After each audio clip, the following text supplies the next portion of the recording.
Capítulo 10. Belo começo para uma vida de ermita. 4 semanas de tortura, bolandas e doença. Ah, estas gélidas nortadas, e este clima do norte, tão agreste, e estas estradas intransitáveis, e estes médicos de província sempre tão morosos. Oh, sim, e esta ausência da humana fisionomia e, pior ainda, a sentença terrível do Kenneth de que nem pense em sair de casa antes da primavera. E a Tifa acaba de me honrar com a sua visita. Há cerca de uma semana mandou-me um par de fazões, os últimos da época. Grande velhaco! Sabe bem que não está completamente isento de culpa nesta minha doença, e era isso mesmo que eu tanto queria dizer-lhe. Mas, enfim. Como poderia eu maltratar um homem que teve o gesto caridoso de passar uma hora sentado à minha cabeceira a falar de outras coisas além de pílulas, tisanas, emplastros e sanguessugas? Foram momentos agradáveis. Estou demasiado fraco para ler, mas apetece-me fazer qualquer coisa de interessante. Por que não chamar Mr. Dean para me acabar de contar a história? Sou capaz de me lembrar dos pontos principais até ao momento onde parou. É isso, lembro-me de que o herói tinha fugido e ninguém mais soubera nada dele durante 3 anos. E a heroína tinha casado. Vou tocar a campainha. Ela vai gostar de me ver com tanta disposição para conversar. Mr. Dean entrou. Ainda faltam 20 minutos para o seu remédio, observou ela. Chega de remédios. Refilei. O que eu quero é... O senhor doutor disse que é para parar com os pós. Com todo o prazer. Mas não me interrompa. Sente-se aqui ao pé de mim e nem pense em tocar nesse sem fim de frascos e frasquinhos amargos como o fel. Vá lá, tire a agulha e o novelo do bolso. Isso mesmo. E agora continue a contar a história de Mr. Atif do ponto em que a deixou até aos nossos dias. Que fez ele? Foi estudar para o continente e voltou transformado num cavalheiro? Ou arranjou alguma bolsa de estudo? Ou fugiu para a América e alcançou a fama à custa da exploração do país adotivo? Ou fez fortuna mais depressa pelas estradas de Inglaterra? Sabe, Mr. Lockwood, ele é bem capaz de ter feito um pouco de tudo isso, mas não o posso asseverar. Como já disse, não sei como foi que enriqueceu, nem por que meios conseguiu sair da completa ignorância em que se encontrava, mas, com sua licença, vou continuar a contar a história à minha moda, se achar que isso distrai em vez de o aborrecer. Então, sente-se melhor esta manhã? Muito melhor. Ora, ainda bem. Parti com Miss Catherine para a Granja dos Tordos, e para a grande desilusão minha, ela portou-se infinitamente melhor do que eu poderia supor. Parecia até dedicada demais a Mr. Linton e mostrava-se extremamente afetuosa com a irmã dele. Tanto um como o outro não queriam, naturalmente, que nada lhe faltasse. Pode bem dizer-se que não era o espinheiro que se inclinava para as madressilvas, mas as madressilvas que enlaçavam o espinheiro. Nada de cedências de parte a parte, uma mantinha-se inflexível, os outros é que cediam. E quem pode ter mau gênio e mau feitio quando não encontra nem oposição, nem diferença? Reparei que Mr. Edgar morria de medo de a irritar. Tentava disfarçar, mas assim que me ouvia responder-lhe a letra, ouvia algum dos outros criados mostrar má cara perante as suas ordens desabridas. Era bem visível a sua preocupação pelo modo carrancudo como nos olhava, o que nunca acontecia quando o assunto era com ele.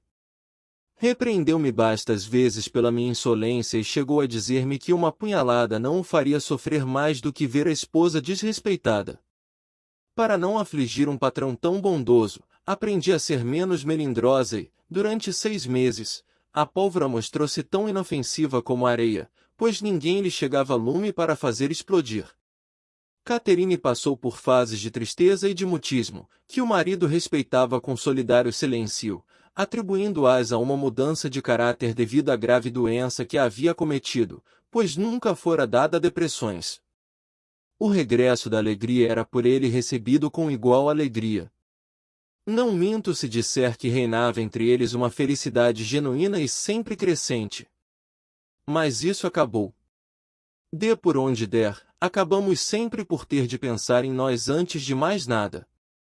Os mansos e os generosos apenas são mais justos no seu egoísmo do que os prepotentes, e a felicidade deles chega ao fim quando as circunstâncias lhes mostram que o que mais interessa a um não é a principal preocupação do outro.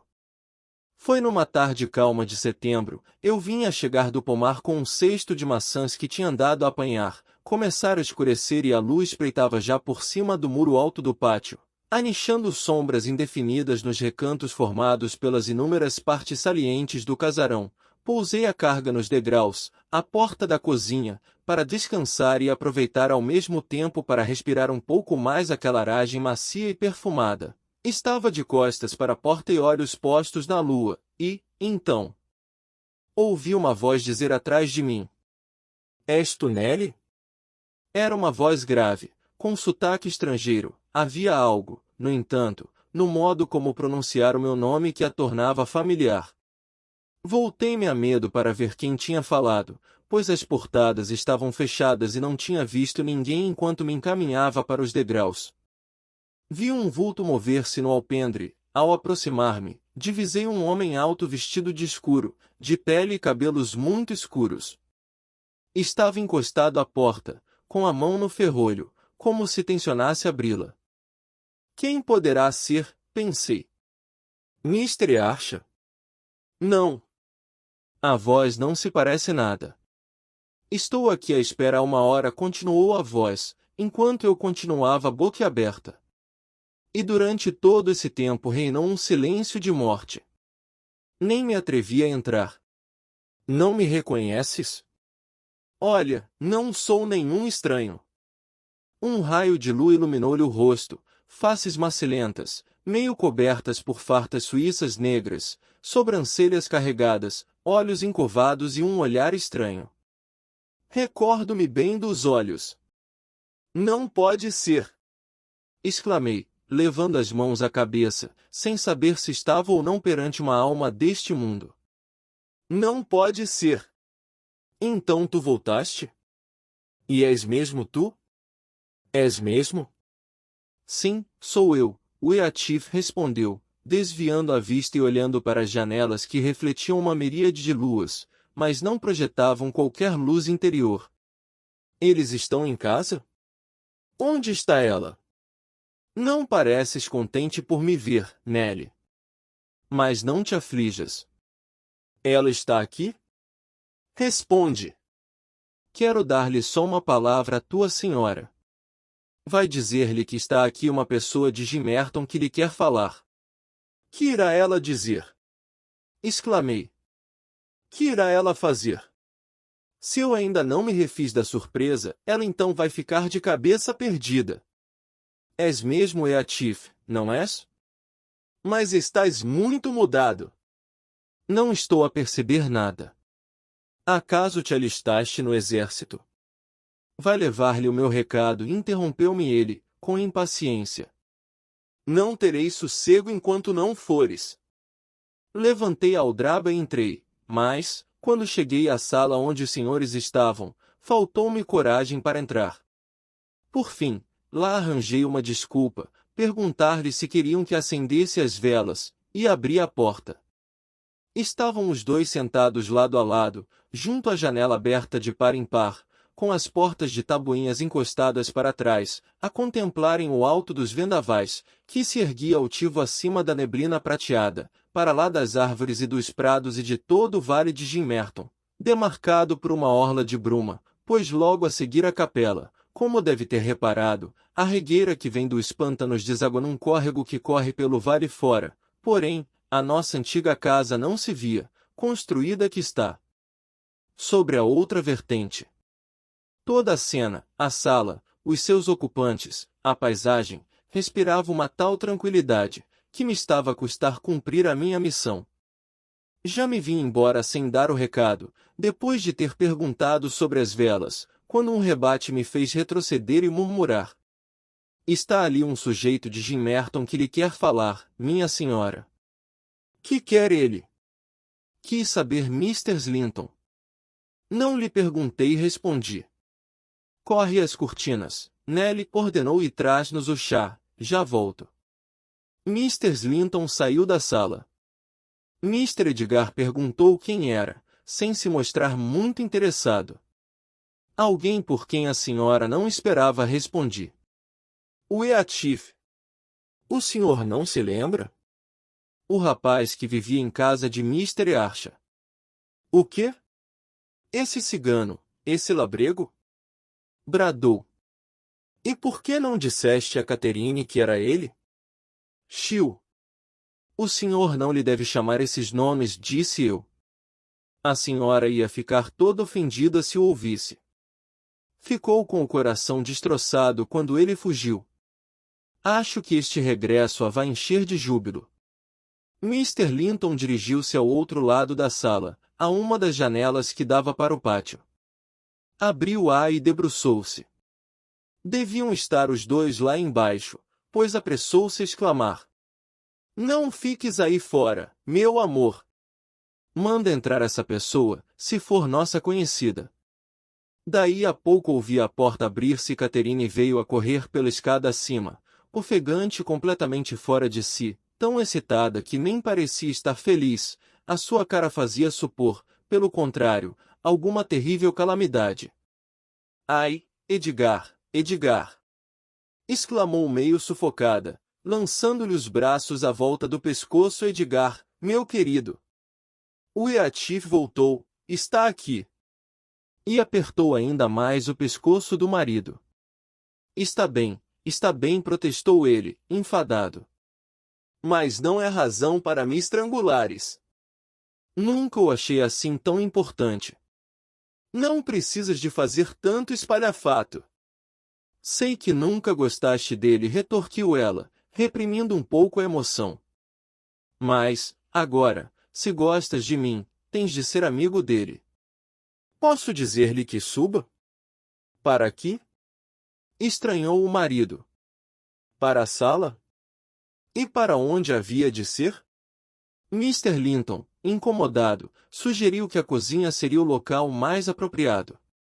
Catherine, perante a sobranceria dele, olhou-o meio zangada, meio trocista. Não.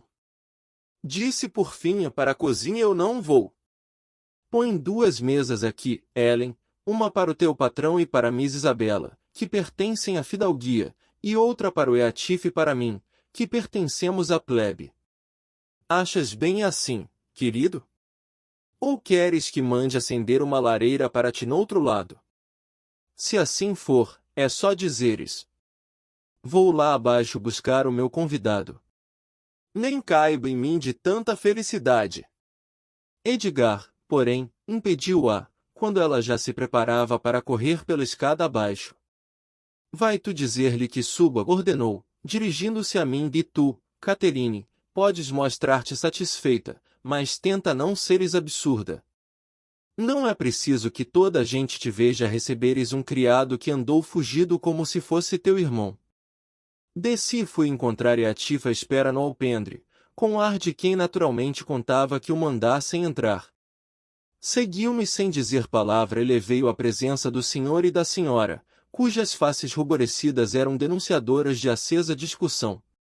Porém, era outro sentimento que ruborizava as faces da senhora quando o amigo surgiu à porta, correu para ele, pegou-lhe nas mãos e levou-o até Mr. Linton. Depois, pegou na mão que Linton estendia relutante e apertou os seus dedos entre os do visitante. Agora que a luz da fogueira e dos candelabros lhe batia em cheio, eu estava boquiaberta com a transformação de Eatif, tinha se tornado num homem alto, atlético, bem constituído, ao lado do qual o meu patrão parecia um rapazito magricela. O seu porte aprumado era indício de ter servido no exército, a sua expressão era muito mais madura e decidida que a de Mr. Linton, adivinhava-se nela inteligência, sem quaisquer sinais da degradação de outros tempos. Todavia, o sobrolho carregado retinha ainda uma certa ferocidade semi-aplacada, e os olhos negros chispavam com um fogo reprimido, e a postura era de grande dignidade, sem quaisquer indícios de rudeza, se bem que demasiado austera para se tornar cativante. O meu patrão estava tanto ou mais espantado do que eu, teve um minuto de manifesta hesitação, sem saber como havia de se dirigir ao labrego, como ele lhe chamara. Eatif retirou a mão esguia de entre as dele e fitou-o com frieza até ele se resolver a falar. Tenha a bondade de se sentar, disse por fim. Mr. Linton, em nome dos velhos tempos, pediu-me que o recebesse com cordialidade e eu, naturalmente, fico sempre muito feliz quando alguma coisa lhe dá prazer. E eu também, replicou Eatif. Especialmente se for eu o responsável. Ficarei 1 ou 2 horas com muito prazer. Sentou-se frente a Catherine, que não tirava os olhos dele, como se temesse que ele se evaporasse mal ela desviasse o olhar.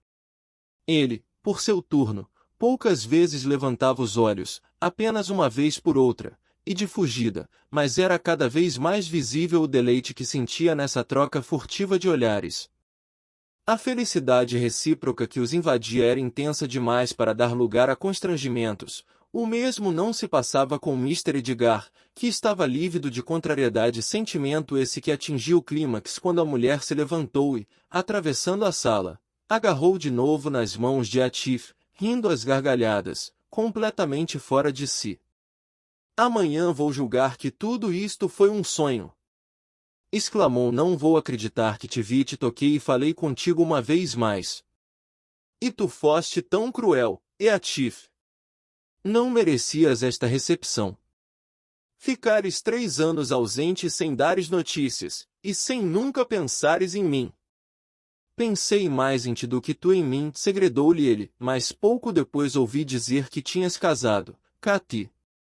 Enquanto estive à espera lá embaixo, no pátio, foi este o plano que eu tracei, ver o teu rosto de relance uma vez mais, olhando-me com surpresa e, quem sabe, falso contentamento, depois, ajustar contas com o Hindley e, finalmente, antecipar-me ao julgamento e executar eu mesmo a minha própria sentença de morte.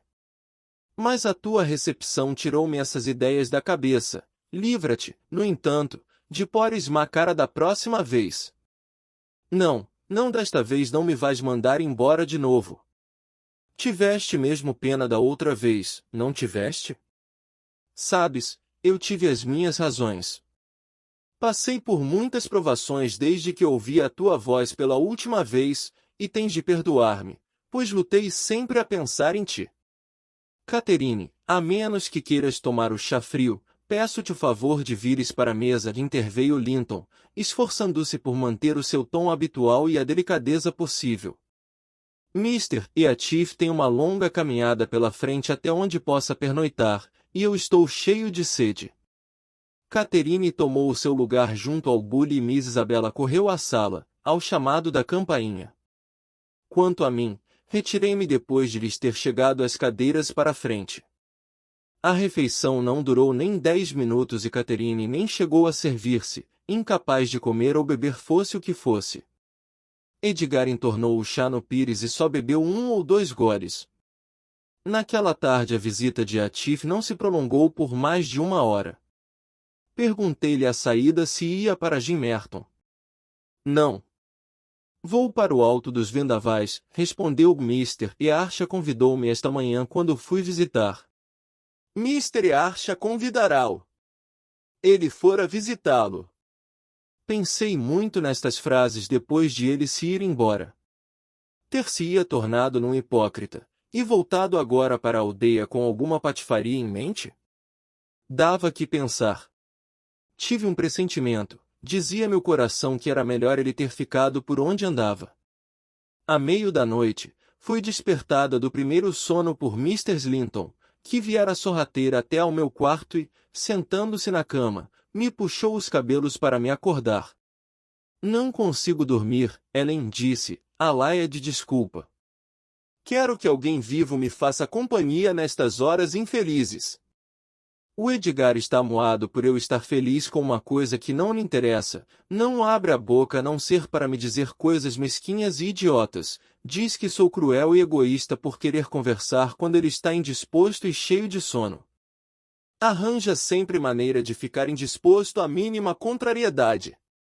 Teci alguns louvores a Eatif, e o Edgar, ao ouvir-me, desatou a chorar, fosse da enxaqueca ou da inveja. Então levantei-me e vim-me embora. E para que foi a senhora elogiar o Eatif ao seu marido? Observei. Quando eram pequenos não podiam um com o outro, e aposto que o Eatif detestaria também ouvi-lo elogiar Mr. Edgar. A natureza humana é assim. Não fale mais dele ao seu marido, a menos que queira entrar em guerra aberta com ele. Mas não achas que é sinal de fraqueza? Prosseguiu. Eu cá não sou invejosa, nunca me incomodou o brilho do cabelo louro da Isabela, nem a brancura da sua pele, nem a sua elegância, nem a predileção que toda a família tem por ela. Até tu, Nelly, quando nos vês a discutir, corres logo em defesa da Isabela, e eu cedo como uma mãe babada, começo a chamar-lhe minha querida e afagá-la até lhe passar a birra. O irmão gosta que nos demos bem, e isso agrada-me. São os dois muito parecidos, uns meninos mimados que acham que o mundo gira à volta deles, apesar de lhes fazer as vontades, acho que um castigo bem aplicado só lhes faria bem. Está enganada, Mr. Linton corrigia, são eles que lhe fazem as vontades. Havia de ser o bom e o bonito se não lhes fizessem. E a senhora bem pode dar-se ao luxo de lhe satisfazer alguns caprichos, desde que eles se antecipem a todos os seus desejos. Mas olhe que pode acabar por tropeçar nalgum obstáculo intransponível para ambas as partes, e nessa altura, aqueles a quem chama fracos são bem capazes de se mostrarem tão obstinados como a senhora.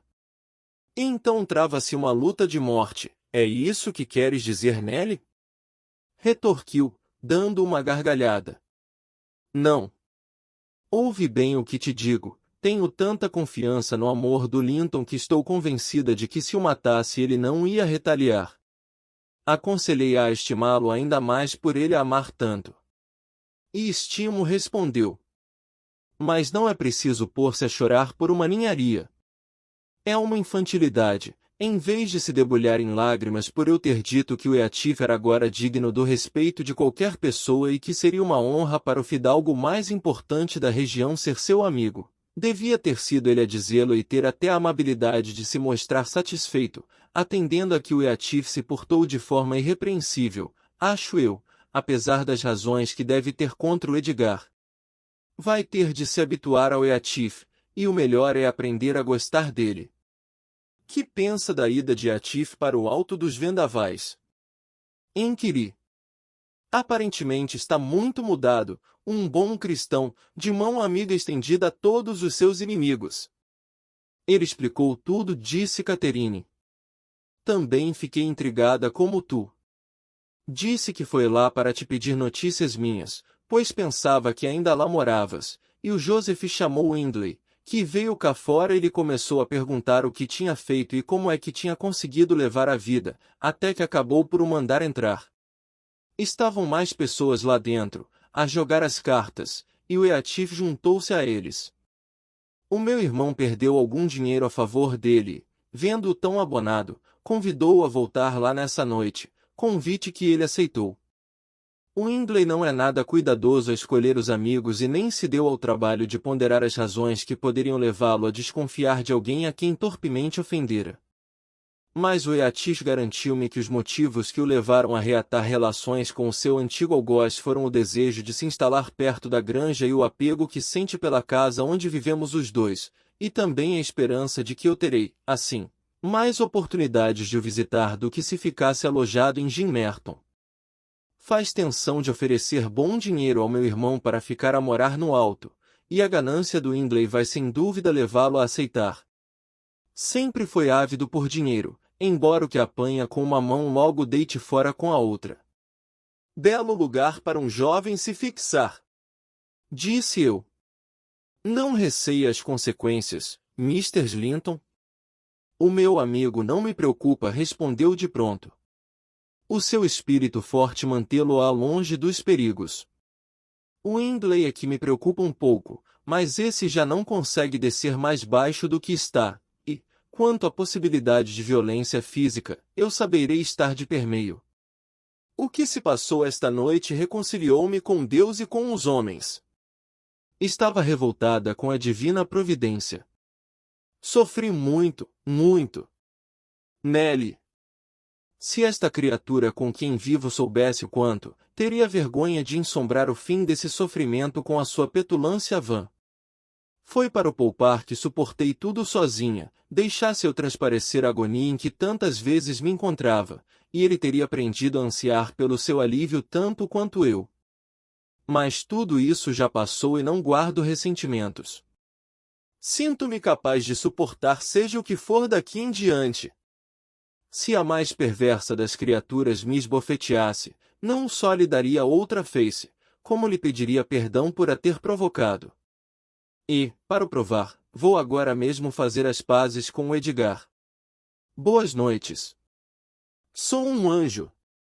E, nesta lisonjeira convicção, se retirou. Na manhã seguinte era bem patente o êxito da resolução em boa hora tomada. Mr. Linton não só pusera de lado a impertinência, embora o seu espírito parecesse ainda abatido perante a exuberante vivacidade de Catherine, como não levantar objeções a que Isabela a acompanhasse nessa tarde ao alto dos vendavais. Catherine retribuiu-lhe a generosidade com tantas e tão calorosas manifestações de afeto e de carinho, que durante uns dias a casa parecia um paraíso, e todos, patrão e criados, usufruíam dessa perpétua felicidade. Eatif, ou melhor, Mr. Eatif, como passaria a tratá-lo, tomou a liberdade de começar por fazer algumas visitas cautelosas à granja dos Tordos. Parecia querer avaliar até que ponto o dono da casa suportaria a sua intrusão. Catherine, por seu turno, achou por bem moderar as demonstrações de alegria com que o recebia. Assim, e a pouco e pouco, ele foi conquistando o direito de ver a sua visita ser esperada com naturalidade. Conservara muito da reserva que o caracterizava na adolescência e que tão útil se revelava ao ajudá-lo a reprimir qualquer manifestação mais exuberante dos seus sentimentos.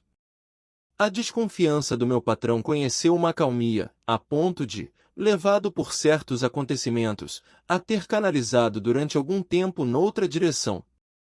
Esta nova fonte de preocupações surgiu com a inesperada fatalidade de Isabella Linton, ao sentir-se súbita e irresistivelmente atraída pelo visitante que Mr. Edgar tão a contragosto tolerava.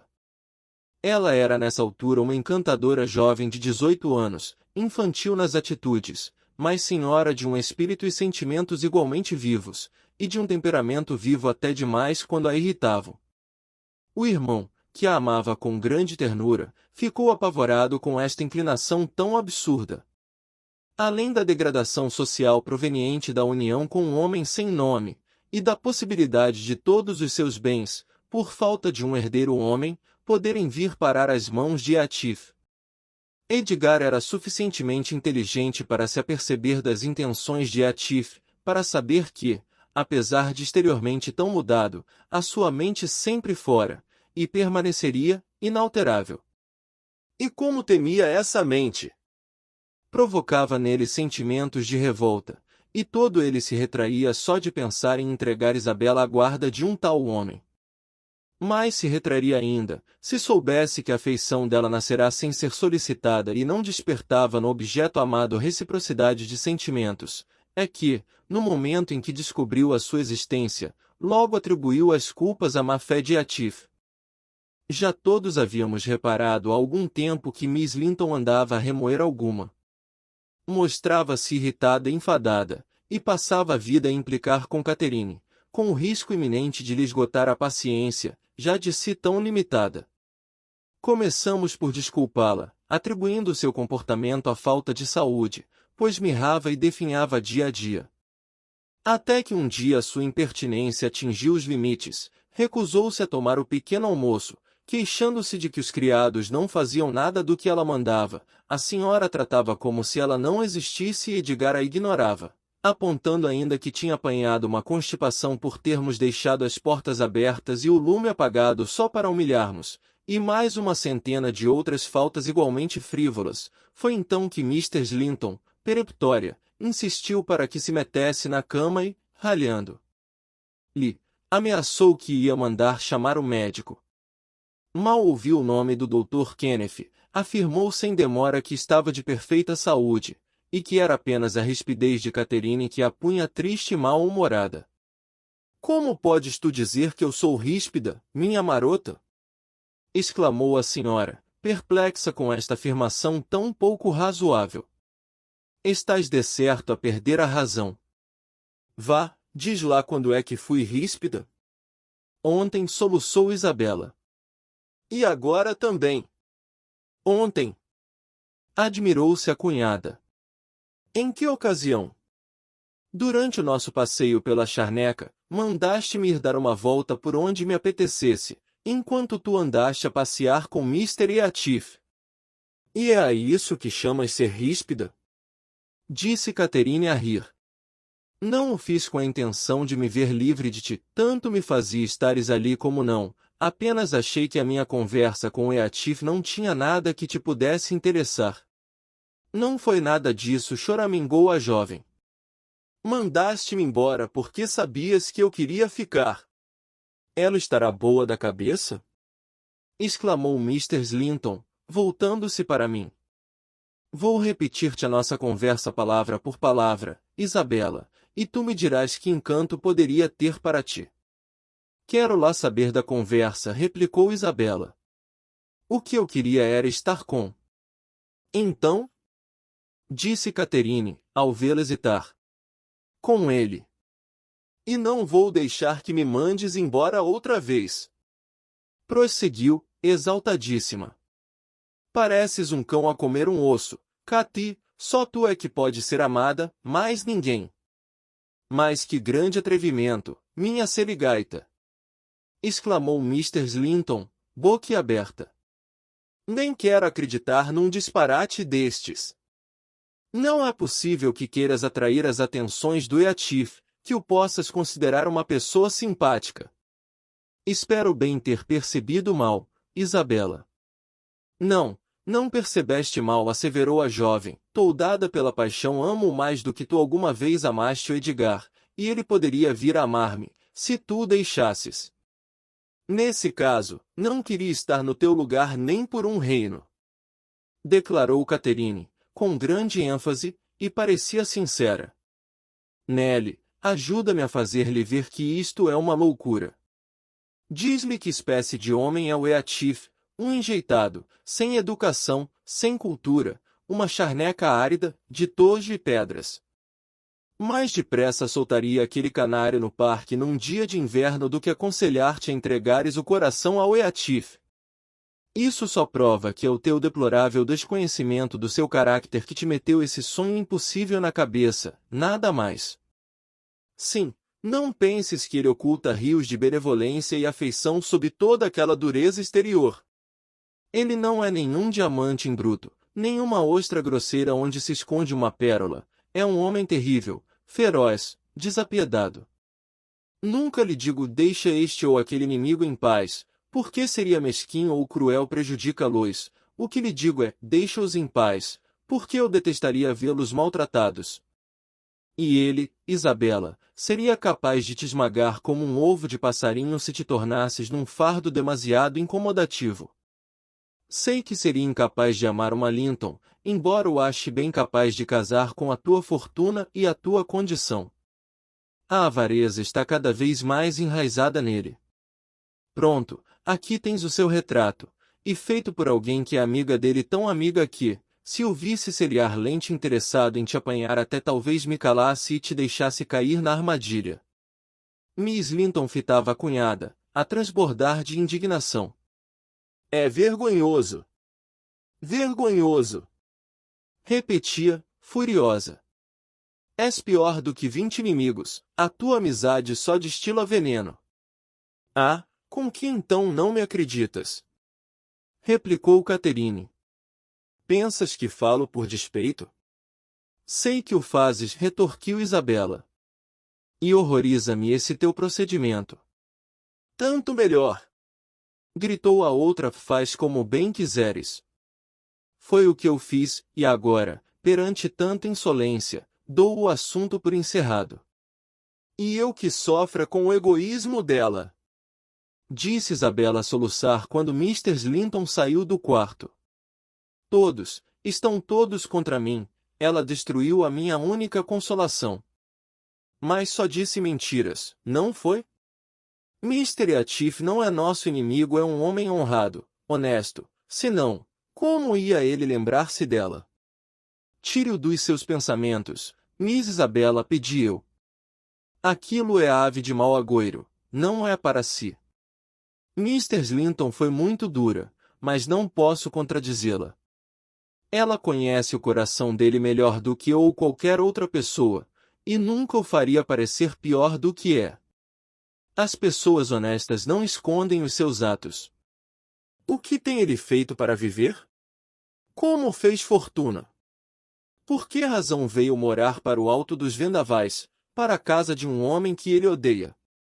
Ouvi dizer que Mr. Arch está cada vez pior desde que ele chegou. Passam a noite inteira a jogar, e inglês já hipotecou a propriedade, não faz mais nada senão comer e jogar, foi o que ouvi dizer a semana passada. Quem me disse foi o Joseph, quando o encontrei em Gimmerton. Nelly, disse ele, vamos ter a polícia lá em casa a fazer investigações por causa das brigas. Houve um que ficou quase sem dedos e outro que sangrava que nem um vitelo. Sabes que mais? Quem devia ir preso era o patrão. Mas esse tem tanto medo do banco dos réus ou dos juízes, como de Pedro, Paulo, João, Mateus, ou outro qualquer. Parece até que gosta, que faz por isso. Aquele Atif saiu-me um bom espertalhão. Capaz de rir como ninguém de uma boa piada. Quando vai à granja, ele não vos conta a vidinha regalada que leva entre nós? Ora escuta, levanta-se ao sol pôr e, daí pra frente, é só jogar dados e beber, de janelas fechadas e velas acesas até ao meio-dia do outro dia. Só então o tresloucado do patrão sobe pro quarto a gritar e a praguejar de tal sorte que as pessoas decentes têm de tapar os ouvidos, envergonhadas, e o magano lá fica, a contar os ganhos e a comer e a dormir e ainda se vai pôr a conversa com a mulher do vizinho. E está-se mesmo a ver que conta a Miss Catherine como o dinheiro do pai dela vai passando pro bolso dele, e como o irmão dela se afunda cada vez mais, enquanto ele lhe vai dando uma ajuda. Sabe, menina, o Joseph é um velho rabugento, mas não é nenhum mentiroso, e se o que ele diz do Eatif é verdade, a menina não ia querer um marido assim, pois não?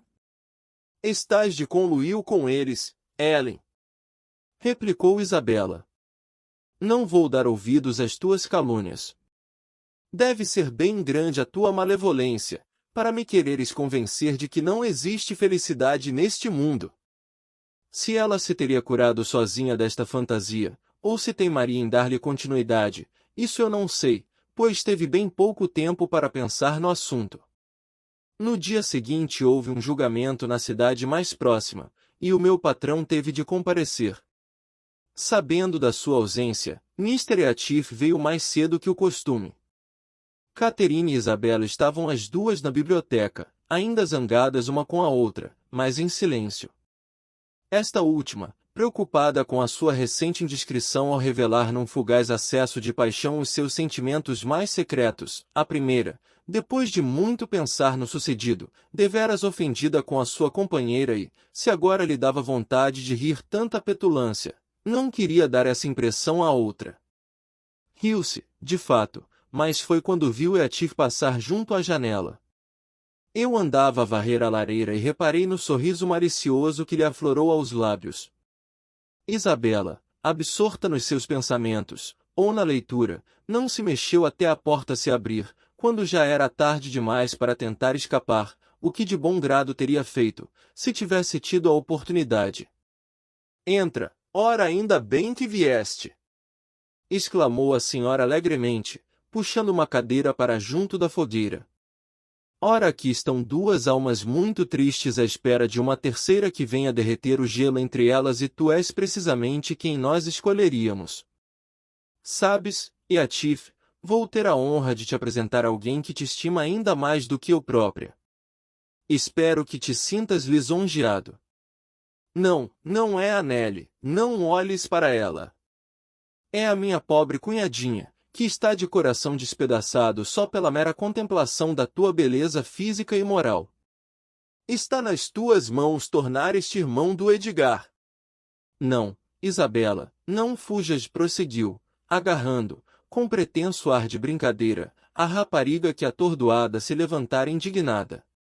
Esgatanhamo-nos como duas gatas por tua causa, Eatif, e eu fiquei a perder em protestos de devoção e admiração, e, ainda por cima, fui informada de que, se eu tivesse a delicadeza de me manter afastada, a minha rival, como ela se considera, desfecharia uma seta direita ao teu coração, que te prenderia para sempre e lançaria minha lembrança no eterno esquecimento. Caterine, disse Isabela, recuperando a dignidade, sem tentar defender-se da mão que lhe apertava o braço. Agradeço que respeites a verdade e não me calunies, nem mesmo a brincar. Mr. Eatif, tenha a bondade de pedir à sua amiga que me solte. Ela esquece de que o senhor e eu não somos amigos íntimos e que o que adverte a ela é para mim indizivelmente penoso. Como o visitante não respondesse e se fosse sentar, mostrando-se indiferente aos sentimentos que ela pudesse nutrir por ele, Isabela voltou-se para sua torturadora e implorou-lhe, num sussurro, que a libertasse. Nem pensar! Gritou Mr. Slinton. Nunca mais vais dizer que sou como um cão agarrado a um osso. Ficas aqui, sim senhora. Então, Eatif, não te mostras satisfeito com a bela novidade que te dei? A Isabela jura que o amor do Edgar por mim não é nada comparado com o que sente por ti. Tenho a certeza de que foi mais ou menos isso que ela disse, não foi, Ellen? E não come nada desde nosso passeio de anteontem, de desgosto e raiva por eu a ter privado da tua companhia por achar que não lhe interessava. Deves estar enganada, disse Atif, rodando a cadeira e colocando-se de frente para elas. Seja como for, neste momento só deseja estar longe de mim. E fitou demoradamente o objeto do seu discurso, como se tratasse de algum bicho estranho e nojento, uma centopeia das Índias, por exemplo, que a curiosidade nos leva a fixar, apesar da aversão que provoca.